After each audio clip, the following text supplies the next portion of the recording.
Assalamu alaikum and hello everyone. This is Zishan Isaac with Zishan on air every Sunday 6 p.m. and onwards. And I would like to welcome all the viewers and on social media. If you have not subscribed my YouTube channel, please do. And we have a lot to cover today. And without further ado, the first Afrikaners arrived in US under radically redrawn refugee program. So this is where a lot of critics of the refugee programs were saying why it was stopped. Well, it has started.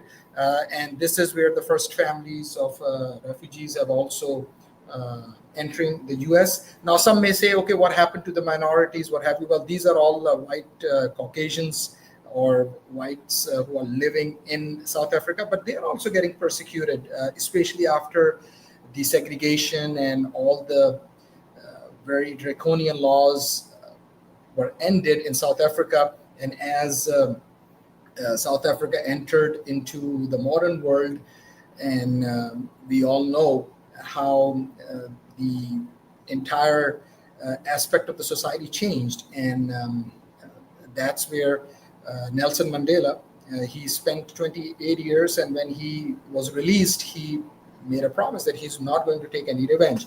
But people are people, they're good and bad people everywhere. So a lot of white folks, especially living in South Africa, they were also having a lot of trouble in terms of the backlash that they saw after even the policy of former President Nelson Mandela, and he passed away. Very, great gentleman in terms of his contribution to humanity. Surprise US-China trade deal gives global economy a reprieve. This is where now China will put a tariff of 10% on US imports, and US will put a tariff of 35%. Trump and MBS tout 1 trillion pledge as details remain elusive. However, this tour of President Trump has been very successful in terms of the kind of pledges and the kind of monetary value of the entire tour, because a lot of countries that he visited, Saudi Arabia, UAE, and Qatar.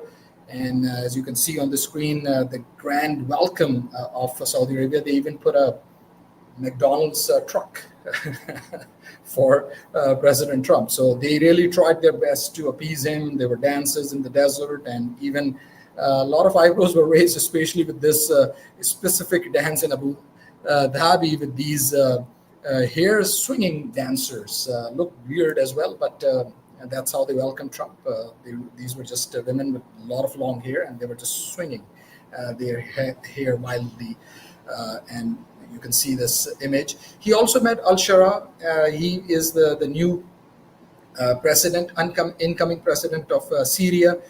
He has pledged that he will hold elections at some point, and that's the promise that many dictators make, but they never hold elections. But we'll see. Hopefully he would. But Syria has gone through a lot of trouble, and they are really looking forward to peace. And he was asked, by one of the reporters in Air Force One, do you think Syria will join the Abraham Accords? And President Trump responded, yeah.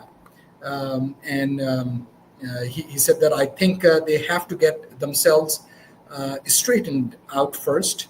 I told him, I hope you're going to join.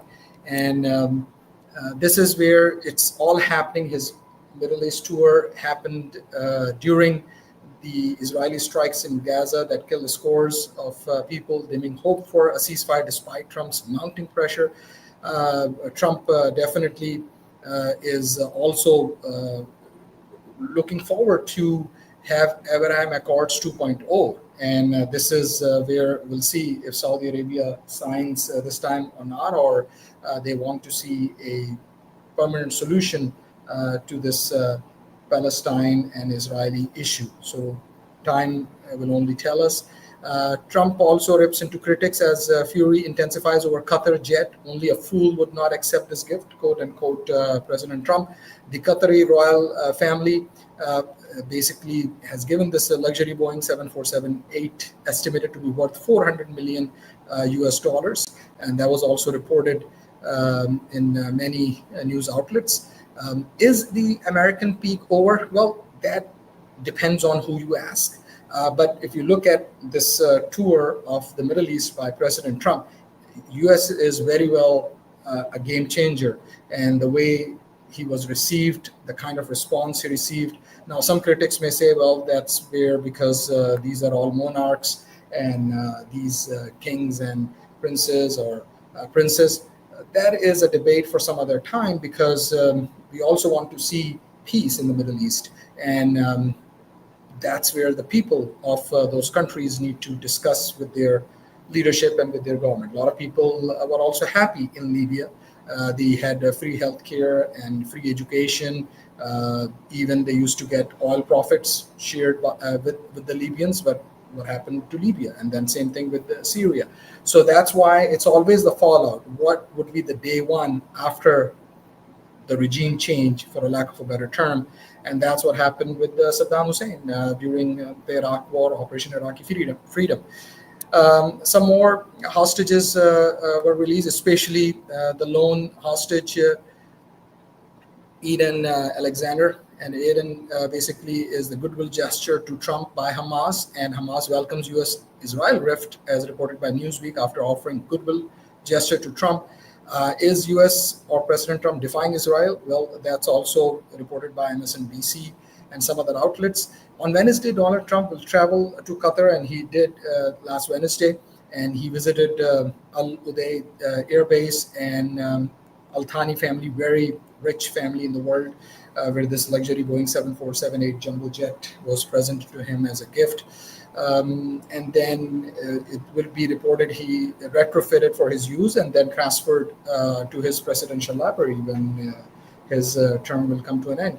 The airplane deal was signed off by Attorney General Pam Bondi. She used to work at a Washington, D.C. lobbying firm that received $115,000 a month from Qatar to fight human trafficking, according to 2019 contract reviewed by the Free Press. And this is reported by the Free Press, the FP. And she's not the only one in the administration with ties to the Persian Gulf state. In fact, President Trump's chief of staff, Susie Wiles, led lobbying firm Mercury Public Affairs when it represented Qatar's embassy in Washington. FBI Director Kash Patel worked as a consultant for Qatar, though he didn't register as a foreign agent. So this is where in 2023, Qatar's sovereign wealth fund bought out his faltering investment in New York's Park Lane Hotel for $623 million. That is also reported. This was the Steve Witkoff, President Trump's longtime friend and senior advisor. He is accompanying him on this trip. He did. For months now, Witkoff has served as Trump's special envoy to the Middle East, and that's where his name has been floated as a future national security advisor. Witkoff also happens to be a beneficiary of Qatar's Larghace. And this is in 2023 that I just reported. So this is where the FP reported, and then I reported back and some information and facts. With regards to this whole trip, there were some other activities that were happening, and exclusive U.S. holding secret talks with Hamas. That is also being reported because U.S. was holding exclusive secret talks, according to Axios. And then Yahoo Finance also reported some more information, as you can see, with regards to the whole signing of these deals, 5.8 billion, and then so many other CEOs and Elon Musk and NVIDIA Corporation CEO Jensen, he was there as well with Trump's entourage. So a lot of business deals also happened.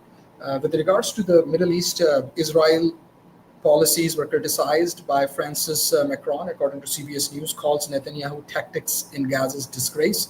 And interim Syrian President Ahmed al-Shara, once known by his militant nom de guerre in French, Abu Muhammad al-Jolani, or al-Golani, that was his name, his militant name, met Trump in Riyadh 6 months after leading a swift campaign that toppled the half a century old Assad regime ejecting Iran-backed armed groups and declaring himself leader of the country.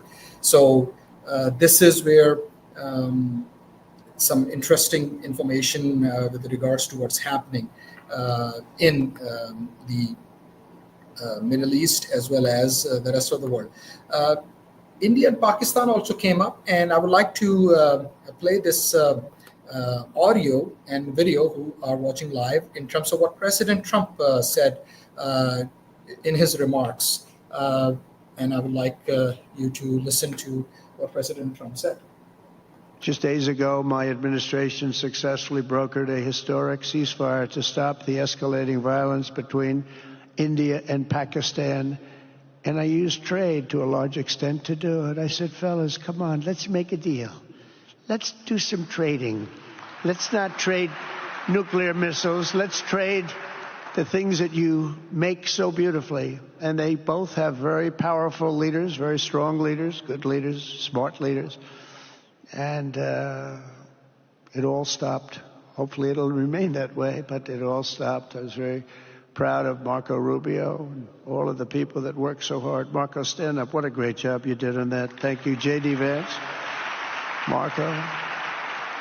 The whole group worked with you, but it was a great job. And I think they're actually getting along. Maybe we can even get them together a little bit, Marco, where they go out and have a nice dinner together. Wouldn't that be nice? But we've come a long way, and it could be, millions of people could have died from that conflict that started off small and was getting bigger and bigger and bigger by the day. And President Trump is absolutely right on this issue. He's spot on. This issue was getting bigger and bigger, getting escalated. And I would like us to listen to what could have happened, and that should never happen. But these are both nuclear-armed states.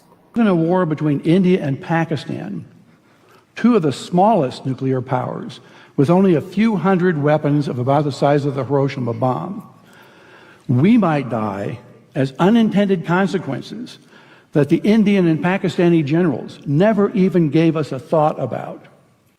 My colleagues, Luke Oman and Alan Roebuck, calculated the spread of smoke after a war between India and Pakistan. It only takes about 2 weeks for the smoke to cover the entire Earth, and it would rise to altitudes between 20 and 50 miles above the surface. At those altitudes, it never rains. The smoke would stay there for years. This farmer may be in Europe or in the United States, but many thousands of miles from Pakistan and India, is looking at the smoky sky above him and down at the crops that have died in his field from lack of light and cold temperatures. It's estimated that in a war between India and Pakistan, that we would lose 10 to 40% of the yields of corn, wheat, and rice for years afterward because of the bad weather. The entire world only has enough food to feed the population for 60 days unless agriculture produces more food. Ira Helfand, a member of the Nobel Peace Prize-winning International Physicians for the Prevention of Nuclear War, has estimated that 1 to 2 billion people would die after a war between India and Pakistan of starvation. And after a full-scale nuclear war, temperatures would plunge below ice age conditions. We would be in a nuclear winter. No crops would grow. It's estimated that 90% of the population of the planet would starve to death, and civilization would be destroyed. And no one would be safe. Not those in countries with no nuclear weapons, not those in countries that didn't participate in the war, and not those on the other side of the planet from where the explosions occurred. No one would be safe. I bet you're not getting a warm and fuzzy feeling out of this talk. But we don't have to just keep plodding on like we have been, walking toward disaster. We can do things to stop a nuclear war and prevent global starvation and the end of human civilization. In the 1980s, politicians recognized the dangers of a nuclear conflict and did things about it. Nowadays, politicians don't seem to understand the dangers of these wars, and the younger generations hardly give nuclear conflict a thought. In a war between India. That was Dr. Owen Toon, and he works with nuclear disarmament with all the countries all over the world. And this is where he was very vocal, and he was talking about the cold winter or the nuclear winter, they call it, and 90% of the population of the world would be impacted, God forbid, if nuclear war breaks out. So India breaks silence after Rafale jet reportedly down by the Pakistan's Chinese-made fighter, triggering sell-off in Dassault aviation stock. Quote, losses are a part of the market, what have you, as reported by Yahoo Finance. On Sunday, India issued its first official response after reports emerged that a Rafale fighter jet, part of the country's prized air fleet, was allegedly shot down by a Chinese-made Pakistani aircraft. And 6.9 trillion rupees, or $6.3 billion. In fact, close to 8.3 billion as well. Some reports have also emerged in terms of the hours and day before any military strikes were confirmed, and then after the fallout. So a lot of economic hit that has caused this conflict. And this is where a lot of people are still scratching their heads. What happened in the past 48 hours? And, I would say the statement by Donald J. Trump after a long night of talks mediated by the United States. I'm pleased to announce that India and Pakistan have agreed to a full and immediate ceasefire. Congratulations to both countries on using common sense and great intelligence. Thank you for your attention to this matter. Exclamation mark. And it's important that people need to recognize that war is not the answer, and especially countries who are nuclear powers. What kind of responsibility that they're showing to the world. That's exactly why President Donald J. Trump intervened, and Marco Rubio, Secretary of State, he also put this on social media on X platform, formerly Twitter, so that tweet as an example. And then who supplies arms to India and Pakistan? So India, they get a lot of these arms from Russia, and then France, and then they also get it from Israel, and then the rest is the world. Pakistan gets majority of their weapons, 81% from China, and then they also get it from Turkey, and then they also get from rest of the world as about 9%. There's a lot of pressure on the Modi's government. Tell us the details of Operation Sindoor. That was the name given. This was the cartoon by Rohit Bhagwant. And this is where Indians living in India, or even non-resident Indians, so they should be asking this question, and even overseas Pakistanis should be asking the question, but their representatives in government, that de-escalation should remain permanent, and how ties should be normalized between these two neighbors. Exclusive Pakistan's Chinese-made jet brought down 2 Indian fighter aircrafts, U.S. officials say. That was reported by Reuters.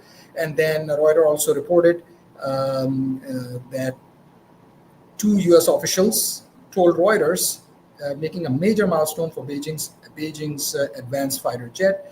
And then an Indian Air Force spokesman said he had no comment when asked about the Reuters report. The Washington Post reported at least 2 Indian jets appeared to have crashed during Pakistan strikes. Visual shows. That was reported by the Washington Post. And then Imran Khan also put this out there on the social media X platform. The recent escalation between Pakistan and India has once again proven that Pakistanis are a brave, proud, and dignified nation. I've always said, and then he said it in Urdu, and I'm going to translate in English, the country is mine, and the army is mine as well, quote unquote. This country is mine, and so is the army. Just as our soldiers defeated Modi on both aerial and ground fronts, the people of Pakistan, especially social media, exposed and dismantled Modi and the RSS narrative. at a global level. And then he said a little bit more in terms of by targeting innocent civilians such as children, women, the elderly, and civilian infrastructure in Pakistan. Modi basically, disabled, and I cannot read the rest of it. But anyway, Pope Leo welcome. This is the new first time American Pope welcome India-Pakistan ceasefire. And then ceasefire could lead to future dialogue. We hope so. 23 Israeli-made drones. Some reports said 77 by India in attempt to attack Pakistan, all shot down. That was reported by the Pakistan spokesperson of the military. And and this is where the State Department spokesperson and the Pentagon spokesperson, they all have made sure to emphasize on de-escalation. I also made a very important point that as an American and a global civilian, after reviewing detailed reports from both Western and Eastern media and listening to official press briefings from the PAF, Pakistan Air Force, and Indian Air Force, here's what's confirmed. Confirmed 3 Rafale French, 1 MiG-29 Russian, and 1 Su-30 Russian fighter jets were downed. This was officially verified by Pakistan's Air Vice Marshal Aurangzeb Ahmed, Deputy Chief of Operations. The cost of pride can be catastrophic. The world cannot afford even a spark between two nuclear powers. And I basically going to say it in more simple terms. I posted this on social media, on Facebook. I would say here on social media as well. In cricket terms, the man of the match is Aurangzeb Ahmed. He delivered clarity when the world needed facts. So speak up, demand peace. De-escalation is not weakness, it's wisdom. And I hope calmer minds prevail. And this is Air Vice Marshal Aurangzeb Ahmed, this picture. And then you can see these two sides, Pakistan and India. So we hope calmer minds prevail. It's incumbent upon all of us who are watching and listening. And with that, I'm going to sign off. But before we sign off, I would like to thank our key advertisers. And especially without them, it's nearly impossible to bring you the research and all the information that we share, because in this day and age, it's important that we share facts and truthful news with the solid, credible news outlets. Here is AITinsurance.com, Affordable Insurance of Texas. You can visit them on the web, AITinsurance.com, and you can also call them 713-785-4000 for your homeowners insurance, for your commercial insurance, for your business insurance, for your health insurance, and last but not least, auto insurance. So please call them and they will give you a quote, and you will save hundreds and thousands of dollars for auto insurance needs as well. And for all different kinds of insurance needs, contact AITinsurance.com. That's their web address, or the phone number 713-785-4000. They have many locations in Texas and in Houston, greater Houston areas. Roop Sari Palace, they are at Hillcroft, very close to Harvin. You cannot miss them. RoopSari.com. If you're watching this, obviously out of the state or out of the town, from out of town, no issues. Just go to RoopSari.com. They can even ship it to you. Men's trendy outfits to women's, girls, men, and even boys. And for women, a lot of variety from sherwanis to shalwar kameez, and even for men, formal traditional dresses to also formal wear like sherwanis and kurta pajamas and formal wear. So that's roopsari.com, ROOPSARI.com. With that, I'm signing off on social media, and we'll continue this on the airwaves. And if you have not subscribed my YouTube channel, please subscribe and also connect with me on Facebook and YouTube. Thank you. And we'll connect next week, Sunday, same time at 6 p.m. US Central Time. Thank you.